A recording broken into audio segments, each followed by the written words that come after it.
general thoughts, and this is coming from a person who, like, I wouldn't say worships Nolan, but definitely, like, I've seen every film he's ever made. I was looking forward to this movie more than anything else in the past few years. That's a good way to describe it, yeah. And I don't think that I was disappointed, so I guess I'll start there, okay? Overall. Okay. I would say that in terms of the film's ability to make you feel certain emotions, particularly anxiety, right? And just, it's a masterpiece.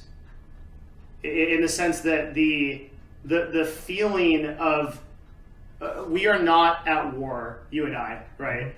We can't possibly imagine what it's like to be in a war, or the tension and just the hopelessness that entails. And that's probably like one of the closest experiences you can get, is that experience in that movie.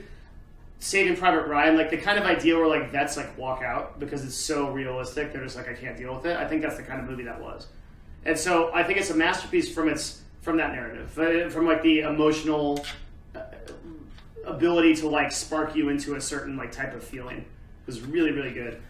Now, the main criticism I guess I have of it was, are we writing? I just like to write things down, but go ahead. Yeah. The main criticism I actually have of it was, I guess, Nolan is self-limiting in this movie. It feels like for a lot of his movies, so if I'll use like The Dark Knight, which is one of my favorite series of all time. I know everybody like has that problem with like Batman's voice or whatever, but like No, The Dark Knight was fun. I loved. Oh, you're okay with that? Yeah. So many people complain about that. I think it becomes like a meme. Yeah. I don't think it was that bad. I loved those three films, and particularly like Bane's film. I'm gonna like compare this use and like where I think like it messed up for Dunkirk. The use, Nolan is very against using CGI. Like he hates CGI. I think he almost never uses it. And typically it does like add this like more real feel. There's like something about the Star Wars movies when they're walking through a clearly green screen, or the Avengers even, like something feels a little bit unreal about the movie. It's hard to place what it is, but that realism translates through in Nolan's films. One of the things that's always carried his films is like it's like very, very real. And I think one of the problems that his films, what came up in Dunkirk, in The Dark Knight, like when Bane takes over the plane in the beginning, it was like it felt real because they used a freaking plane and they actually had it happen, right? They actually did it in a plane and they did the whole scene if you like go back to the director's cut and watch it. But in Dunkirk, they don't use CGI, so the entire event feels smaller than it should be. Just something we were discussing, like just very briefly. As a huge criticism I have is that war is supposed to be kind of like an epic endeavor. I think a huge opportunity was lost to make that seem like it was an epic endeavor, and when in reality it was just like a few hundred people like on a beach. Yeah, so, I think you said it, where there's like 1,000 people tops there was in any there was scene. 1,500 extras, and the way that he actually made up for the extras, he used cardboard cutouts. Oh. And then he used like vehicles in the distance, but in reality it was like a massive operation. And he also only used like real boats. There's only about like 5 to 10 actual boats. It didn't, that loss of like epicness really hurt the movie. Maybe, yeah. There really was like bad. 2 destroyers or whatever shown, I think, in like the entire movie. Yeah, and they were the same destroyer. And then the other problem is like every time you would have a scene, you would have like a group of people walking across an empty beach. And I think that like losing, I also don't understand, like, I'm not sure, like, was it like a numbers thing? Was it like a money thing? Like, why? Because Nolan usually goes big, like with and it Interstellar. seems like he's probably given an unlimited budget at this You point. would think so, right? Yeah. So, like, why wasn't he able to at least get, like, what would have been the difference between 1,500 extras and, like, 10,000? Yeah, I'm not sure. I mean, it must have been achievable, right? So there's some reason he didn't opt into doing that. And this is the first film ever by Nolan where I guess I felt leaving the theater, like, not completely fulfilled. I still agree with, like, the idea that one of the things that makes Nolan is that you said this like off stream when we were talking about it, you can pick every scene, and if you take out a single scene, it suffers. The movie itself. Only for his first 2 or 3. I feel like that was the case with Dunkirk, where there was a lot of. So that I guess I'm going to stop talking. Then. No, so what you were saying there, I agree with. I don't know how true this is, but it almost felt like Dunkirk was like a hardcore attempt to deal with every criticism I made of Interstellar. No, obviously not me personally, but like one of my big complaints is I don't remember if I brought this up specifically to you, but like if you look at Memento and The Prestige, every single scene needs to be in the movie for it to work. It has to be. You can't take shit out of them because everything is internally consistent. It all reinforces the exact same theme throughout the entire movie. Very consistent. In Interstellar, things come and go like very quickly. That Interstellar looks like an editor's first pass. And then you come back and then you really tighten up the story. Maybe you refilm some things you need. But there's so much to like. So I think I have a few examples of that, man. In the beginning, they have this discussion with the school teacher. Remember when they were talking about how like we teach that the moon landing was a hoax because we don't need astronauts, we need farmers or whatever, right? So I thought we were going to have this really interesting theme of like the necessity of survival and doing what you need to survive versus mankind's infinitely expanding imagination and the desire to explore. I thought that was going to be like a theme of the movie, like the practical versus like you know we need resources to save our planet, but we also need to explore and look beyond. Right? I thought that was going to be big, but it's not really. That's not really addressed throughout any other part of the movie. Not really, no. You never really feel like that trade-off where like because once you find the big NASA facility and shit, like they're all working on the rocket and everything, and like that's like the thing. You never really. But the whole point of Interstellar, it's been a long time since I saw the movie. The whole point of Interstellar was to get the thing off the ground that eventually saved the human race. Because the Earth was doomed, right? But I'm just saying that specific theme of like battling that, like trying to fight against a group of people that are constantly. Do you feel like that got lost in the noise as they were traveling through space? No, I just think that it was brought up as an interesting idea, but then it's just not dealt with. But the entire film is it. So I don't no, I'm talking about the very specific thing of dealing with the necessity of survival versus like expanding your horizons and chasing after like the impossible thing to like do something like beyond what is like the very immediate or something. Like because like you're talking about like we don't need scientists, we need people to farm like that right. So I felt like that was going to be something because it was dealt with. There was like a 5-minute scene. I thought that was going to be like a thing. That's just like one thing. There's that when Dr. Brennan brings up the love thing in space. That's crazy. Brought up, but then like that's never really though, except for I guess maybe when he goes in the black hole at the end to talk to his daughter, I guess. But like that whole like that concept of love overriding everything isn't really. And then like when in the third act when Matt Damon's character comes in, that whole plot line is bizarre to me. That Matt Damon tries to kill the guy because he said he would put his family before the mission. I guess is didn't he want to get out? I mean, yeah, he kind of did, but he also like left his family behind to go and do the mission. I don't know, like it just feels like, but like I'm not saying that you could try to make arguments that these themes were addressed multiple times, but the problem that Interstellar suffered with is that I can't find like one like razor like when you watch the end of Interstellar, you don't come away thinking like, oh. Like at the end of Memento, right? You're left with this great question: like, is self-deception worth it for some amount of happiness at the end? And that, like, you can think about that question in the entire movie and his drive to exist and everything that he does. Was it worth it for him to deceive himself for the modicum of happiness that he achieved by was it worth it? That's a really good question, and the whole film hits that. At the end of The Prestige, right? How much is it worth to sacrifice? For something that you feel passionate about, right? In his case, it was a trick, but it could be anything, right? Like almost like Black Swan or Whiplash, right? Yeah. Have you seen others like how much is worth the sacrifice for greatness or whatever, right? And that's something where you can look at from both characters, two different storylines, where both of them make immense sacrifices to do, right? And you could in the whole movie you could go over that. But what are you left with at the end of Interstellar that like really makes you thinking at the end of the movie, like really leaves you thinking, I guess the only thing for me that was at the end of Interstellar was, I guess, the wrong thing, but because it didn't have an overarching message, but it was more like the nature of reality and physics and how those things would work. I know it's like it's shallow, but at least it was there. But there's like so much. Remember when she like set her brother's like whole fucking farm on fire? Yeah, and he comes running back. And she hugs. It's okay, Dad.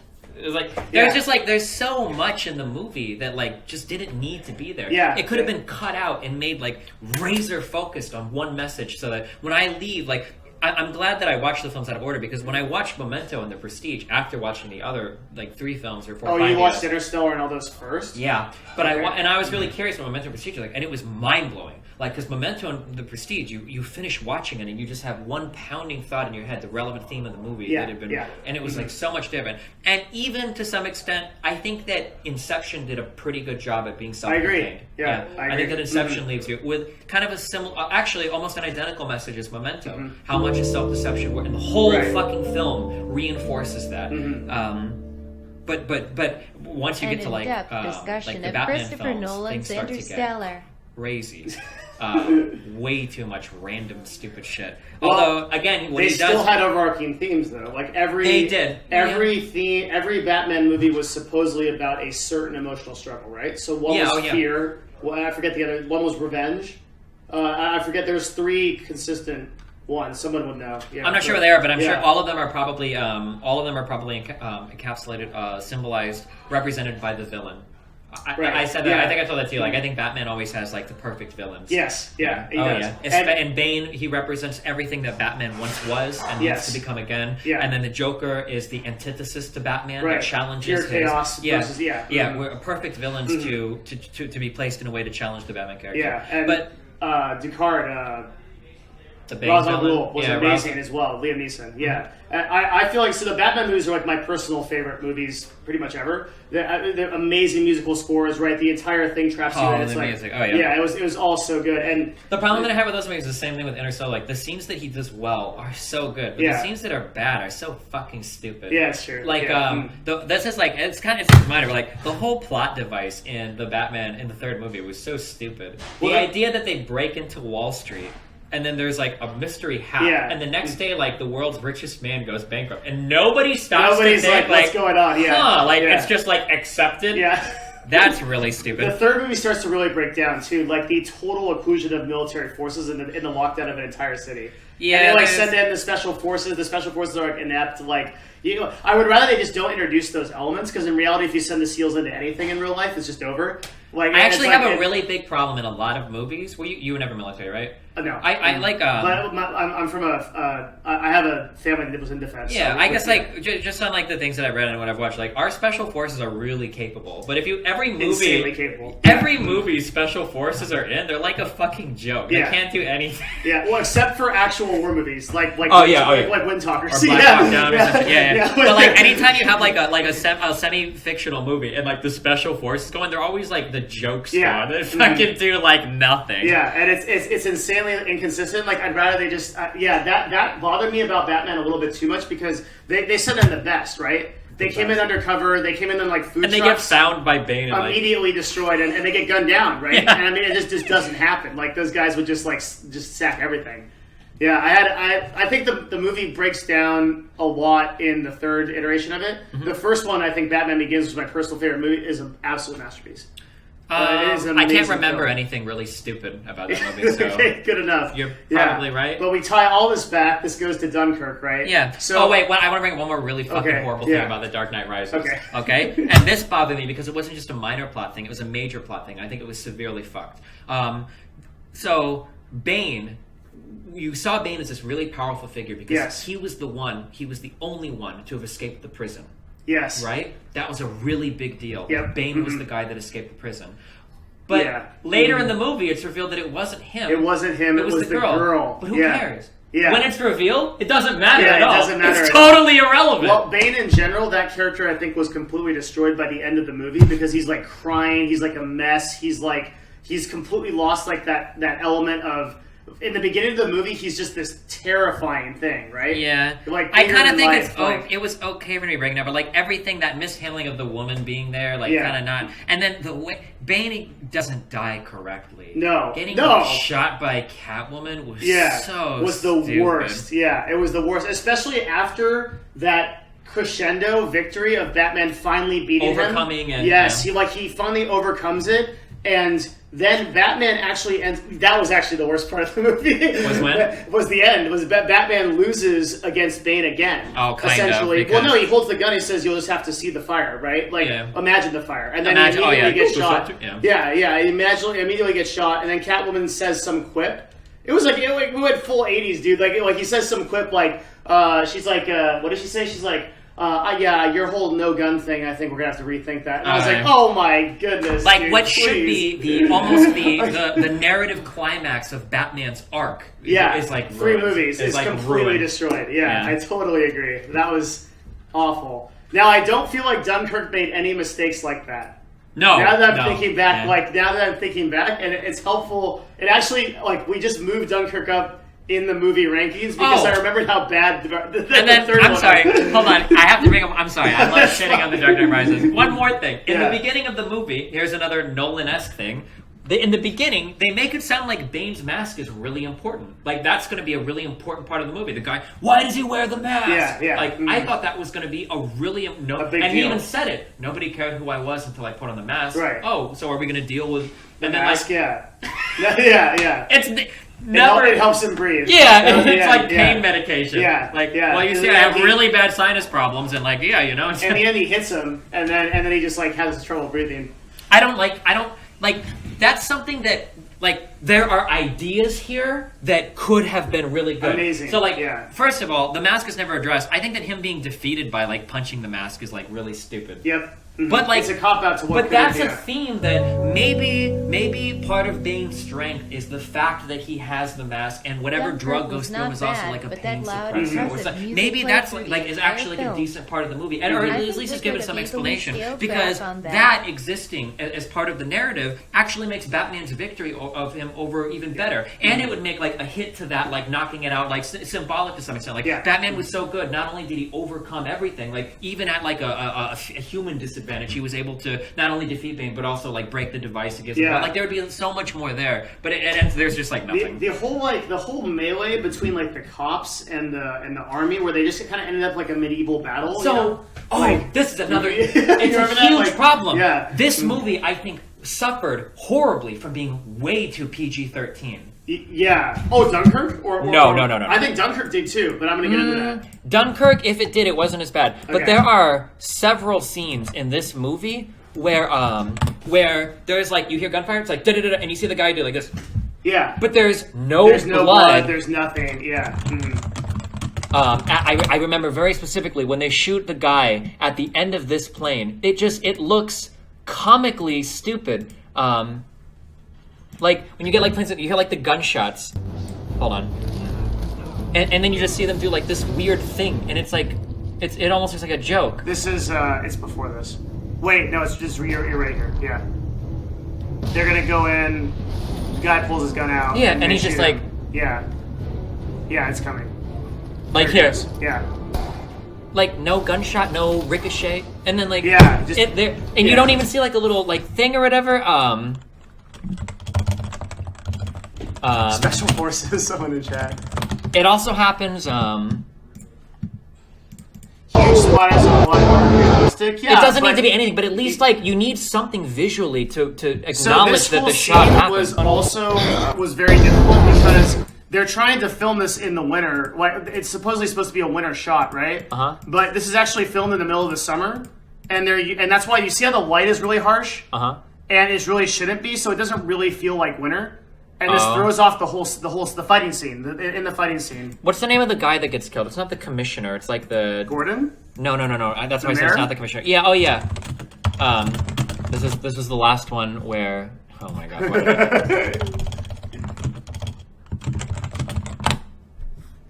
The famous Dark Knight banana peel?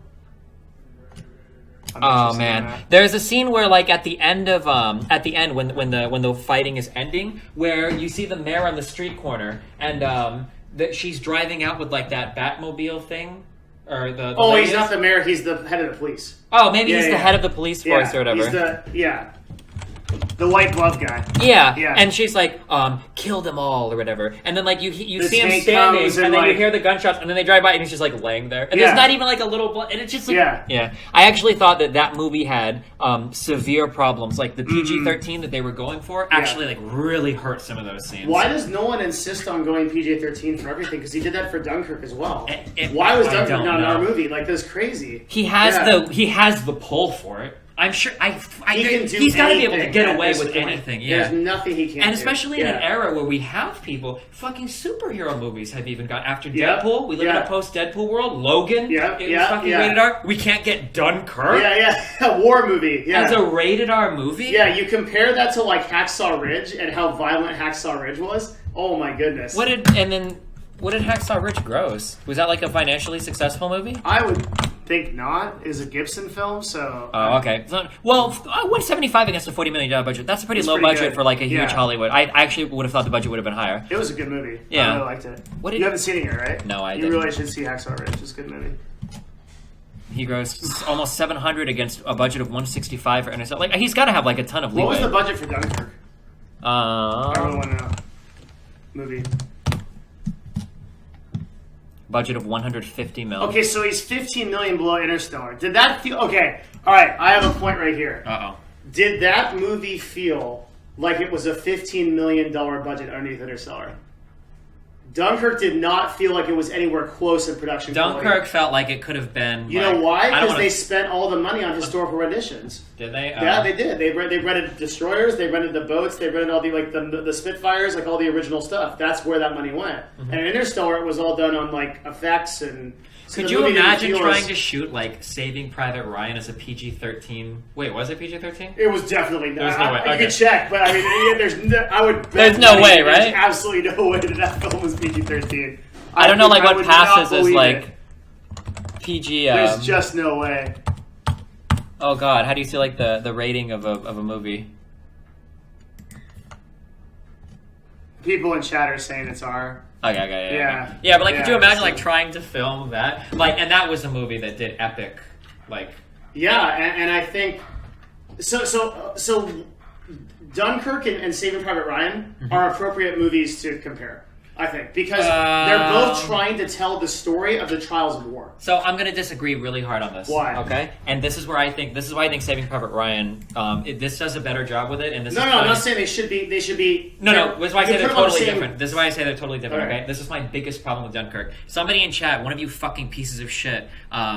Posted something in my subreddit about why I would hate this movie, and whoever posted it, they were 100% correct. Okay. So, Saving Private Ryan worked, and a lot of war movies work, is because you usually get a very strong protagonist to identify with. Somebody that you're rooting for, somebody that you feel personally invested in the movie. In Saving Private Ryan, I think you get invested in the whole cast. The sniper dude, Ryan himself, Matt Damon's character. Tom Hanks' character. I think even the funny dude with like the fat chubby dude, I don't know, I like all of those characters. The Sarge, And they're funny. Yeah, they're funny. The kid that's scared with the machine gun. It has the same effect that Band of Brothers does. Probably. And that's a really important part of selling the drama because in my opinion, drama is an extension of the characters. Because if I show you something that's like really scary or like really epic or whatever, if you don't have any characters there that you're kind of hooked into that you're rooting for, I think it hurts that. So like in Dunkirk, I think there were at least two, or maybe one. There were one or two really great examples of this. So really great examples of it failing fucking miserably. When the boats show up at the end... You're going to say something like super scary. Like, we have to try spoilers, right? Everybody knows the boats get there. Okay, yeah, all right. Okay, I'm sorry. So I guess we're kind of getting spoiled here. Like, when the boats show up, that's a moment that I feel should have been the most epic shit in the world, and it was pretty cool, but there wasn't really anybody there that I really cared if they got out or not. Yeah. Like, I kind of did because they're soldiers and shit, but like... The most achievable person, or the most relatable person in that was the commander, the guy that stood on the...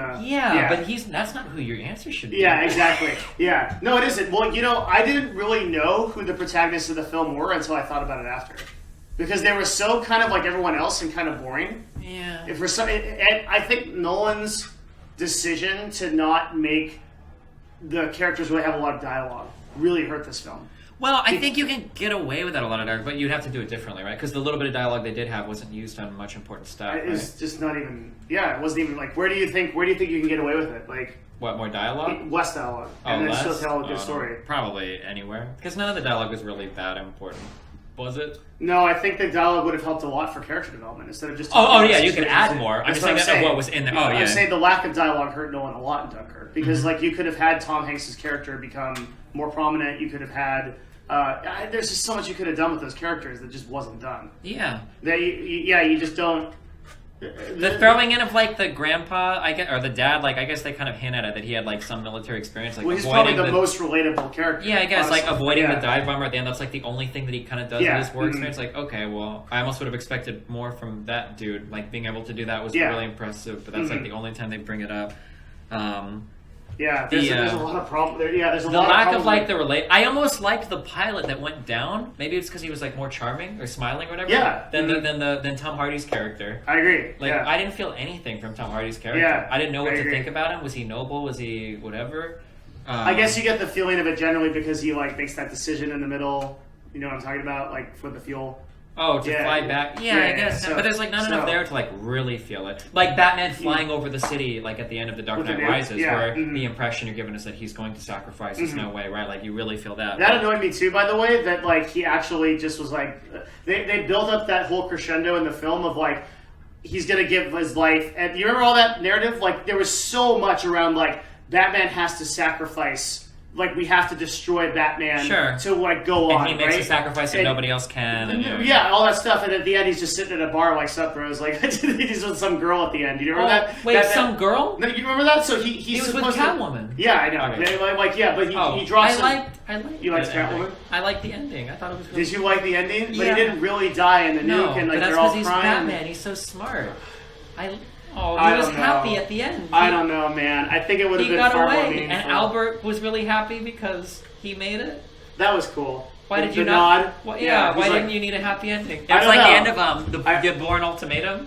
Did you watch those movies? I just rewatched those. I thought that was really cute at the end of the Bourne Ultimatum where they're reading the news report. It's assumed that Matt Damon's character's dead. He's in the water. Yeah, the one girl is listening to the news report, and they said that there are reports of shots fired. They never found the body. And then those are the last of the report. The body wasn't found. And then she smiles, and you know that it's because he got out. No. It literally shows in the scene. Well, it shows it after. But it literally shows him swimming away. But that's after the news report. But you know, as soon as the news report says there's no body was found, she smiles. You know that he's out. I don't think they even should have shown him swimming away after that. But I agree. But I mean, that was still kind of a fatalist ending because like his fucking wife or his girlfriend got shot in the head. So it was still like he was like still like having a really tough time. And then they tried to like reboot the series with that latest Bourne that was really not good. I didn't watch any of those after that. You will not. Yeah, you will save yourself a lot of suffering or 2 hours that you'll never get back. Yeah. If you watch that. Yeah, I feel like.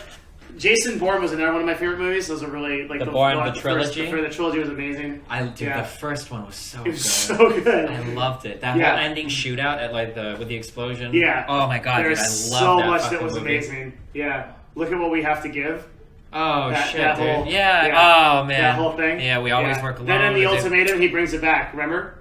So in the first movie, when there's that shootout, he shoots the guy with the shotgun. Dude falls down. Guy says, "Look what we have to give," and he dies. Yeah. At the very end of the Bourne Ultimatum, 2 movies later, there's an agent runs out, has him at gunpoint. Look at what they make you sacrifice or something? He says it to the dude? No, he says exactly, he has him at gunpoint, right? And Bourne looks at him, and he's about to jump off. The guy's got a clear shot, and he says, "Look at what they make you give." And the guy's just puts the gun away, and he looks like, and then he jumps, right? Mm-hmm. And the guy that actually shoots is the CIA director. Yeah, the guy that comes in at the end, Yeah, who then later gets arrested. Awesome movie. Oh. Who was the director of that? I don't actually know. And what else did he do? I wonder. Focus on Dunkirk. Why? I think bringing all these. I wish that there was I just wish that there was some, and even everything was just not solid enough. So here are some. The more I talk about this movie, the more I think I'm actually full of it for not liking it. No, okay, we haven't talked about the good yet because the good was so good. He was a dad, right? The age. This was a fuck up. I think the age was bad. The dad on the boat was it looked like he was in his 60s, maybe 70s, and his son was 15, 16? That was inconsistent. That was really weird. I think it yielded to the greater point that the Brits were fielding men who were not. No. But I'm just saying that relationship. Why couldn't he be a grandson, or why couldn't the kid on the boat be older? I think it's because they wanted to have that coming of age moment where he lies to the one dude and tell him. But that age gap fucked with me in a good way. I didn't like that. Yeah, because a father-son relationship is having a kid at 55 and Well, it's because a father-son relationship. That's one of those archetypal things that you can hook into, and it's grandparent-child is different. Grandfather-son or grandson is It different. It would have worked too, though, in the context of that movie, I think. If he would have been a grandson, I think it would have worked. Yeah. Definitely, absolutely. And so was the other kid like a nephew? The younger kid that the things that happened. Sorry, we're getting spoilers shared. The other one that I think he was just like a friend. We don't know that. It really bothered me that we were supposed to be very attached to that character. It bothered me that things went down the way that they did. The whole thing he doesn't care at all. Yeah, he doesn't like him. He's like, well, okay, Sonny, we got to keep going. Yeah, exactly. Which also runs kind of weird to. I don't want to say contrary, but like you're doing this for your children, for the future of the country, blah blah blah, and then in the process you like suicide or. So let's dig into that. Yeah. What was the purpose of Scarecrow's character? Like, why was when I saw the trailer, I thought he was going to be a really important part of the film. Yeah, I thought he was going to be a really important, really clear, and I thought because narratively, it seemed almost like in the trailers, like you were setting up him to overcome some type of shell shock stuff, and he never did. Yeah, he remained like weak throughout the entire film. Yeah, not that there's anything wrong. Like I guess that happens in reality, but like narratively, like why waste screen time? No, but even if it did happen in reality, then that story should be told, right? Where how he can't overcome it. But the fact was, it just kind of left it open ended. It seemed like the only reason why he was there was so that the guy's son could have that moment where he says like he's going to be okay, to have that I guess like growth moment for him. That was a really important moment. I don't know. I mean, that was maybe a victory, but then he finds out anyway. When he gets off at the end, but it's not. But it's not about him. It's supposed to be about the kid, like becoming a man. But it's just a weird because, like, initially he hates the guy, locks him in the room, and then gets up, doesn't like him, very nasty towards him. When he pushes him down initially, and the guy's like, "Is he okay?" And he's like, "No, he's not okay."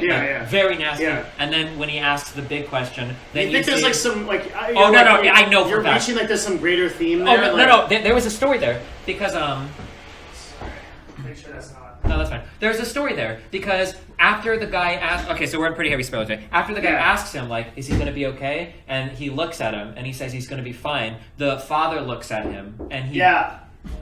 Yes, sir. For what? Absolutely. Yeah. Do you know where my keys are? No. I don't either, but check my desk. Just check around. If you can't find it, let me know. Okay. Sorry. No, that's fine. Because after he says that, he makes eye contact with his father nods, and that's a big moment of his maturation as a character. But he's like a character that had all of like 3 lines of dialogue. I guess, I'm not disagreeing that was like the idea. What I'm trying to say is like there was a total missed opportunity with that dynamic that I just don't for sure. I don't think that like actually got conveyed. I think you could have taken out that whole subplot. The problem was, so Nolan wrote a 75-page script, total. Okay. And for the how do movie, you get no story edited down from 75 or no? 75 pages is not that much for a script apparently. Like I guess it's a very concise script. Okay. And then if you look at most of Nolan's movies, they're very long, right? Interstellar was like 3 hours. It was like some incredible like most of his are pretty long. The Prestige is pretty long, I think. But it is very long, and so is Inception is a pretty long movie too. But Dunkirk clocks in below 2 hours. Okay. So it felt short to me, and like I think that like. Nolan was almost afraid to cut some of the chafe because it would be even shorter. Or I just don't know. Add much in. Like that whole subplot, I think, could have been taken out. I guess it just bothers me that, like, in war, it's really easy in a war film to give you characters to relate to because, like, it's war. It's horrible, and like the men are usually very young, and you feel there's like a crazy torn between innocence and growing up, and like there's also so it's just really bizarre to me that the closest we got to a character that we killed about was like the young guy that was trying to help the French dude.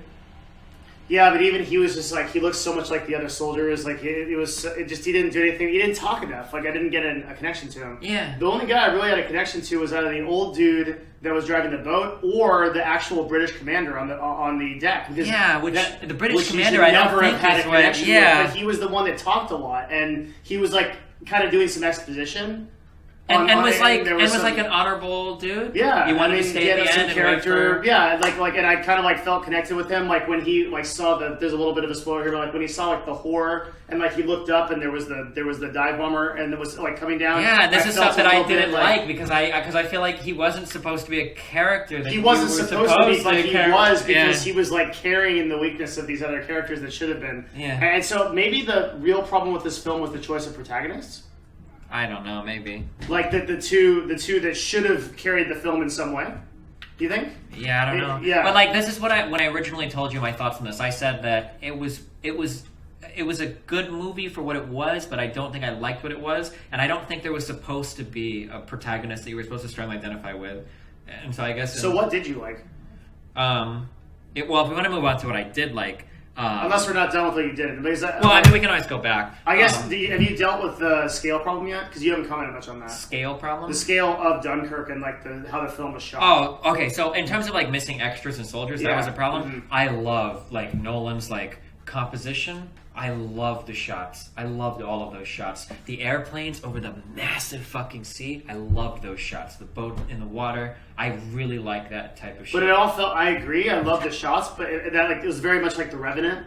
It was very much like The Revenant, and also very much like Interstellar. But The Revenant and Interstellar carried themselves on like you are a small thing in a very big universe. But that doesn't work for Dunkirk because like the epicness of like the scale of the human effort against the environment should have been much more weighted. So like this is like a weird thing where you're probably right, but it only worked for me because he was so bad with that scale. Like because you could have almost sold like a kind of like a man existing out at sea. Imagine if that had been filled with planes. And it would have been way different. That was actually something I don't know anything about what happened in Dunkirk. Actually, like it was a big deal. Yeah, but I like it seemed we would have lost the war if they hadn't gone. I'm talking about like in terms of scale. It seemed weird to me that there were like 3 planes. Like that's what I'm saying. Like, just their mission, like 3 planes to go intercept. And they did some exposition in the movie to explain it. They're like, well, they're holding off for the actual war on the shore. It's like, and I don't know anything about war.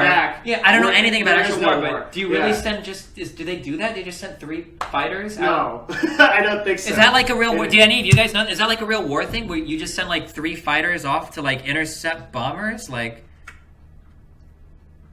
That just seems like, that seemed really kind of weird to me.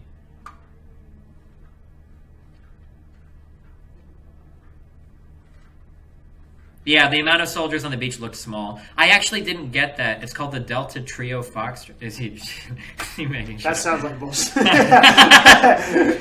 Delta Section 937 strat. The saying is you only need 3 to make the land free. How many bombers were there? Oh, that was another thing when they were like, we're on the beach like sitting ducks, and it was like every 6 hours, like 2 bombers came by. There was one fighter. I don't know, I don't know, like how historically accurate it is, but like narratively, it felt really stupid. We watched it in IMAX. Yes, we watched it in IMAX with like full sound and everything. Which I don't. It was really loud, but I don't regret. Yeah, because it was like literally there were like 3 planes like for the whole effort, like in the. I don't know. It just seemed really weird to me. Also, and this is something I legitimately don't know. I should know the answer to this. Was radar not invented yet? It wasn't. So they only had to go by eyes and shit in the air for airplanes. We could do aerial. I don't actually know if that's true or not. I'm not sure. Yeah, because this is before jets, so I would assume. Yeah. Like radar might have been around in like other use cases, but I don't think it was like you could detect. There was no like lock on or anything. Okay. There was no... Okay, because I thought that was weird that like they're like flying and they just like start randomly getting shot. How many planes are we talking about that the RAF actually had over Dunkirk? We're talking about more than 3, right? And how many destroyers? Because in actual Dunkirk, I know that the civilians only picked up about 5% of the soldiers. Sure. And the rest was the Royal Navy. But it looked like... It looked like they were responsible for all of it. Yeah. This is like This is actually one of the ultimate crimes in filmmaking is to rely on exposition to show something that you couldn't show on film. That's like one of the worst things. And if he wouldn't have said that 300,000 at the end, I would have thought everybody made it. Yeah, same. Yeah, I think this. I think you didn't need to have the 300,000 meme to actually carry that movie. Maybe, yeah. Yeah, and like... as opposed to Saving Private Ryan, which the scale is there. You absolutely feel the scale. But Saving Private Ryan was also about a small group of guys. It was about I think. Yeah, but even at that, even with a small group, you felt the scale of that first landing. Yeah, oh my god, absolutely. Yeah, it was massive. It was such a huge difference. Whereas, like in Dunkirk, I think you saw a total of like maybe 10 dudes die between like bombing runs and people getting shot. Yeah, not more than like 20 or 30. Quite a few people died though. Did they? Yeah. I know that each of the bombing runs blew up like maybe don't think about the drowning. Think about the drowning. Large. The drowning, I guess. Remember all the dudes on the boat? Yeah. No, all sitting there. That was a huge. Yeah, that was the drowning. Yeah, but in terms of like gunfire and shit, like very few bombings. Yeah, that was so weird. That scene where in the beginning the bombs drop and then like everybody gets down on the ground and then everybody just stands back up and just kind of like goes back into lines. Mm-hmm. Did you remember that? Yeah. Well, that's the very because first part. This is kind of it's a really old like. It's a really weird thing for Northwestern Europeans that goes really far back. It's genetic shit. When they migrated across the fucking islands, the people that remained there and eventually became the British have this really weird fascination with forming queues. They call them queues, they're lines, and they do it no matter what. It's a compulsive thing. They're really fucked in the head for it. Are you trolling? You're trolling, right? Yeah. I'm sorry. Yeah, there's no way that's actually sound. Okay. But I think they're just forming lines to wait for the boat. Yeah, I don't know what the point of that was. I don't know. That was really weird. I never got an answer on the RAF, but I guess I stopped reading chat for a minute. Yeah, we know that they were in the air, but to what extent? The RAF lost 177. Yeah, that's a huge battle. And we saw 2 planes. Also, and again, because I don't know, I know I can give you like probably military strategy from today, but like in the past, like would you really send out like bombers completely unaccompanied by any escort so that like if they were to they had escorts. But they had 2 fighters each. Yeah, I guess like the weird thing was that and maybe this sounds a little bit too heroic, but I feel like you can't have it both ways. The main pilot, Hardy's character, he didn't look like he was supposed to be an exceptionally awesome pilot. Yeah, like, I agree. He was pretty good, but not like exceptionally awesome, right? He had his struggles of trying to hit down the planes and doing the maneuvers. He wasn't doing any crazy. He wasn't like a superhero, right? But somehow. How many planes did he shoot down at the end? And then he took out like the bomber and everything. Like like amazing. Which is like, unheard of. God tier. God tier. But the character hadn't really been established as that. And even the last one that he shoots down, only gliding with the like, holy shit, like okay, I guess he's really fucking good. Like I don't know. Yeah, and then I think what happened to his character was really anticlimactic as well. Well. Do you agree with that? Like, I just don't know enough about the character to know why. I mean, I can't say what I wish would have happened without a spoiler. That he would have crashed or absolutely. Parachuted? Oh, sure. No. I think the that crash he would have been actually crashed. Made this Batman sacrifice or whatever. Absolutely. Yeah, and I think that scene went on a little bit too long. No, that's like the perfect thing is his plane should have been directed towards the water, and he had the opportunity to, and then he sees the other plane coming in for the diving run, and then he has to turn to shoot that plane down, and then crashes. Would have been because it goes along with the entire idea of hopelessness, and the thing that the film is trying to do is trying to explain war is so terrible, everything has this price, and like then at the end it's just this happy ending. But he absolutely should have died. Like if he had died, it would have been like, that small victory was won, but at the price of that character you're related to. I think it would have helped you relate to like Tom Hardy's character more too. The shots were really cool. What do you mean? The shots of when the he's plane. flying over? Yeah. That was awesome. They all looked. Yeah. Again, too small. I liked all the aerial. Too small. But, well, not too small, but there just weren't enough people. That's what I'm saying. Yeah. Like there's you literally saw like 100 people. Yeah, they're like, that kind of a shot flying over like hundreds of thousands or even tens of thousands so awesome. Would have been way more impactful than like the 42 dudes. I think if Nolan added 10,000 extras to that movie, it would have been the best movie ever. Maybe it would have changed so much. Remember when the guy wakes up on the... What was the point of that? He like wakes up on the dock and he's like, "Where's everybody at?" And it was almost like a slapstick-esque moment. Yeah. And the guy's like, "You better hurry, you don't want to miss the boat." Yeah. Like, where is everybody else? They were all on the holding dock, the right? perimeter. Yeah. No, they weren't on the dock. Everything was empty. So they're just like all like right. Yeah. That was so weird. He woke up and then like there was like nobody there. Yeah, that was really strange.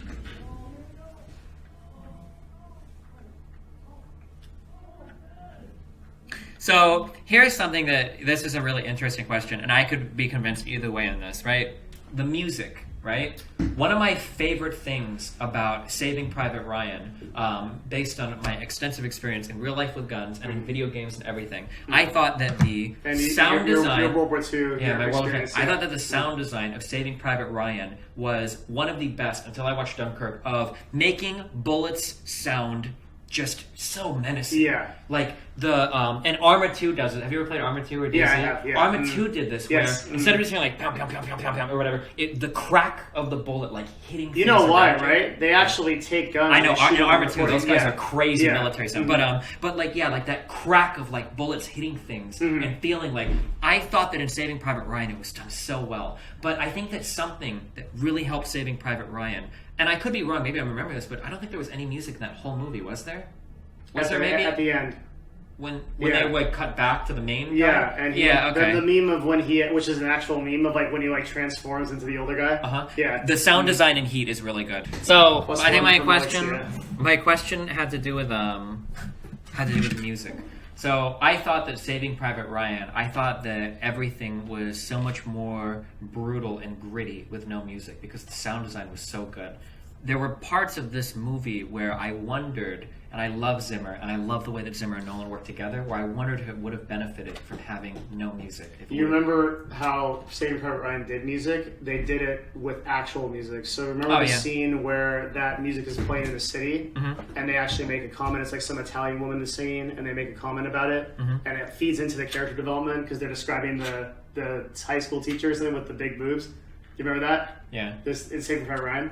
Were you with me, or did you lose half of it? Hold on, I lost half of it. Yeah, they were playing music in the city. And I said that one of the beautiful things about Saving Private Ryan is when they did incorporate music, they were utilizing it in effect. Yeah, and do you remember that scene that like aided the character development because the Italian woman is singing in the actual like city? There's like some recording going on. Okay. And like one of the characters uses it to talk about like his high school teacher or like his yeah, man, I don't remember the scene exactly. Okay, it's like a beautiful scene because it really like sets the characters in motion. They talk about it, but like the music actually adds to the story.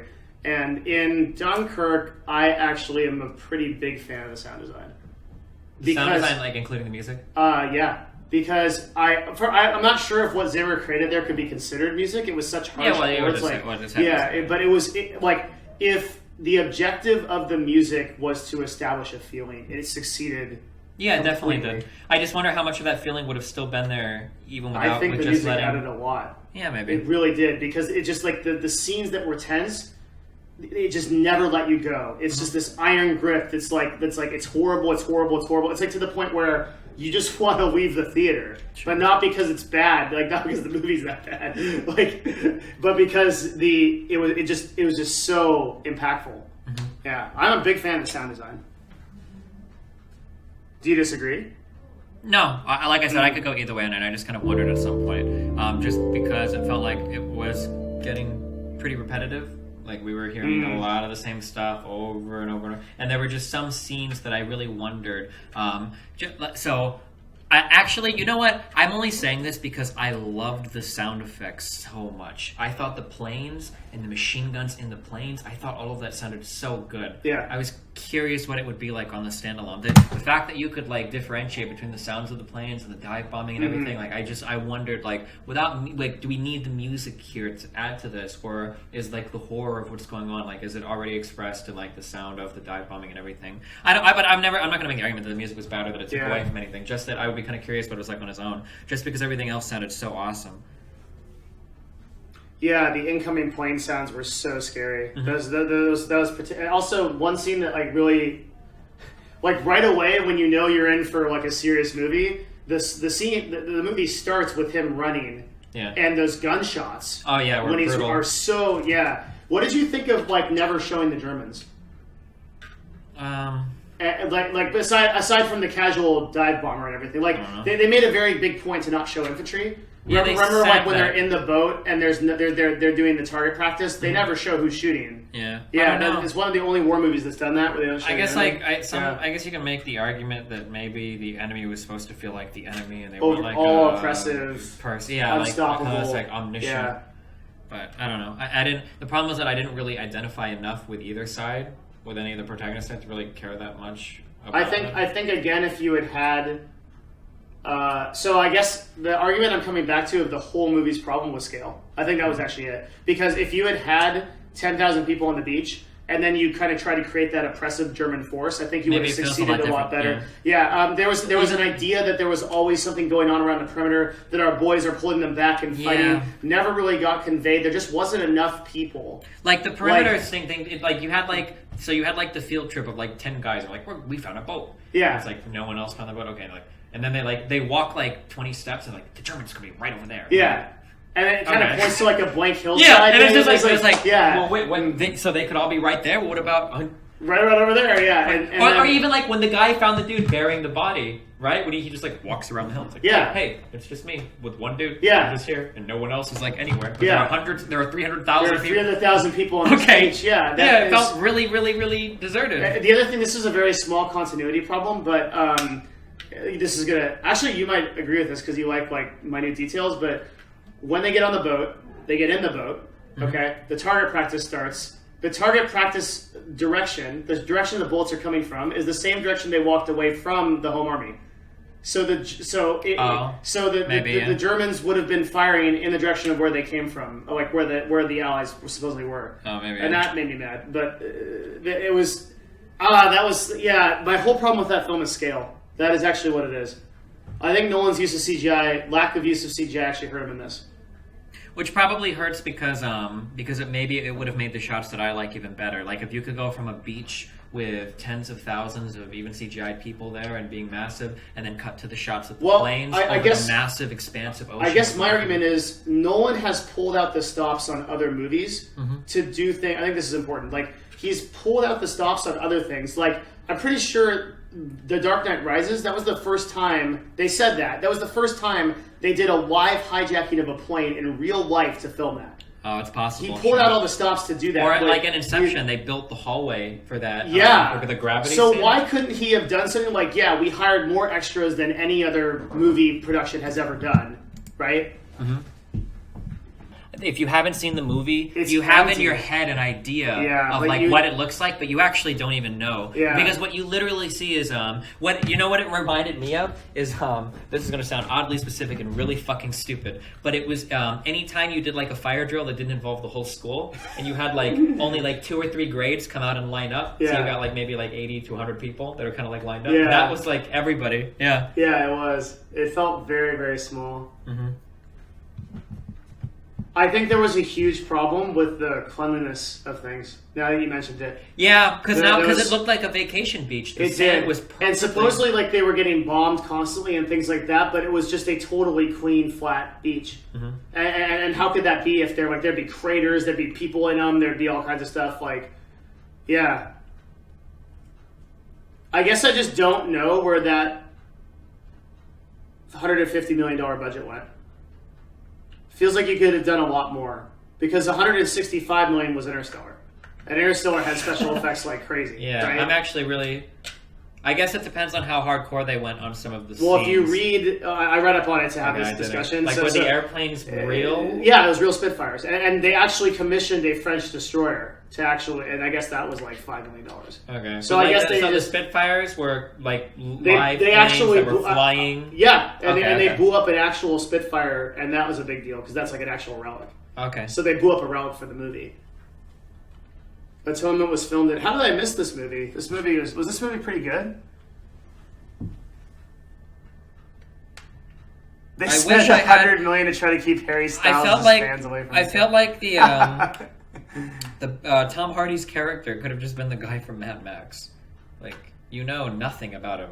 Yeah, pretty much. You have no idea about anything. It literally felt like he was like the Mad Max dude. Like, he was just a guy like trying to like shoot things and get away. Could the tides make the beaches cleaner? I mean, to some extent, but like we're talking about a lot of beach. The tides didn't reach all of it. And then we're also like, there's also this scene in Dunkirk where they say when the tides are coming in, there's this very dramatic scene where they're like, the bodies are returning. Yeah, and there's two like bodies. 2 or 3. Yeah, and you're just like, yeah, like it's like it would have been one thing if it was like Lord of the Rings and it's like freaking like 600 bodies and you're like, my god. Or for a more apt comparison, you compare it to after the invasion is successful and you get the shots of the beach on Saving Private Ryan. Yes. Where it's like, holy shit. Yeah. You've got the mines or the things. What are the things that fuck the armor up? Something injures You know what I mean? The big like the X-cross things. Yeah, whatever those things are. Aren't those to mess with armor trying to move? Yeah. Or, like shit like that. Tank traps? Yeah, I don't know. I think there's an official name for them, but yeah. That's probably it. Yeah. Yeah, that's to stop armor from coming out. The shots were filmed on Red Car Beach. What, for Caltrops? Yeah, actually, I think one thing in terms of like creating hopelessness, like having more people to kill, I think lent a lot with Saving Private Ryan too. Because you always say like D-Day is brutal, but like in Saving Private Ryan, when they would open the boat and everybody single person is dead instantly, you're like, holy shit. Yeah. When as opposed to Dunkirk, when they do the bombing and like two people are dead, everybody just kind of stands back up and then goes back in the line. Yeah, that was really bad. There were some dude Saving Private Ryan, that opening scene, but they Saving were like Private Ryan watching those boats open. Yeah. Do you remember when they're trying to defend the town? This I think was actually as iconic as the Omaha landing, like with the sniper guy when he has to shoot the dude out of the tower? No, this was so at the end when they find Matt Damon. Okay. And they're trying. It is Matt Damon, right? Yeah. Isn't it? It's Ryan. Yeah. Oh yeah. Okay. Was it? Yeah, it was. So they find him, right? Uh-huh. And then they have to defend against those huge infantry columns of Germans. And at one point, there's a half track they're trying to take out. So they're trying to take out a tank. 15 or so American soldiers, they climb on top of it, and one MG just rips them all apart. Oh, sure. You remember that scene? I don't. It's been a long time. You can pull it up. Like it was really awful. And like one guy's head just goes off, and they just all fall to the ground. It was like the vets. There was a lot of the vets that commented on the movie. They're like, that part was like so terrible because they all just get ripped off the half track. It's just over. And that was like I think like a lot of people dying in like very horrible ways was like really and just like not romantic or heroic, but like I remember that just the boats opening and just watching every single person on board just getting killed. Like, and in horrible ways too. Yeah. And then they jump into the water and they're getting killed in the water. And some of them are drowning and some of them are on fire. And one guy's looking for his head, like, or his arm, like, it's just awful. Yeah.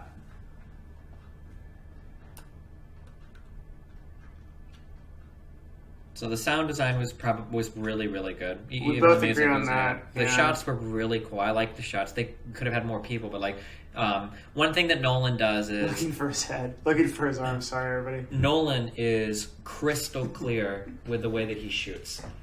Whereas on a lot of air stuff, like we're gonna get like this kind of shit with like the fucking airplane, right? But on his stuff, they're gonna get that for sure. Like it was all like very, very clean. Like when Hardy called to the dude, like get ready to break left or whatever, like you knew exactly. You could follow the airplane moving left, Hardy's plane here, waiting for the other enemy to move left to shoot. Sure, Like everything was crystal clear in terms of following the action. The huge. This is another reason why I like the huge shots, and this is one of the things that I think that Nolan does that makes him. It's really weird because I guess he doesn't risk some things, but like these are like the really risky shots. Is that this is one of the things that I loved the most about Interstellar was when you are a big actor and you can throw $50 million at a fucking screen to make CGI anything happen, you usually want to dress things up as much as possible. This is another. Oh, I'll comment on this in the film.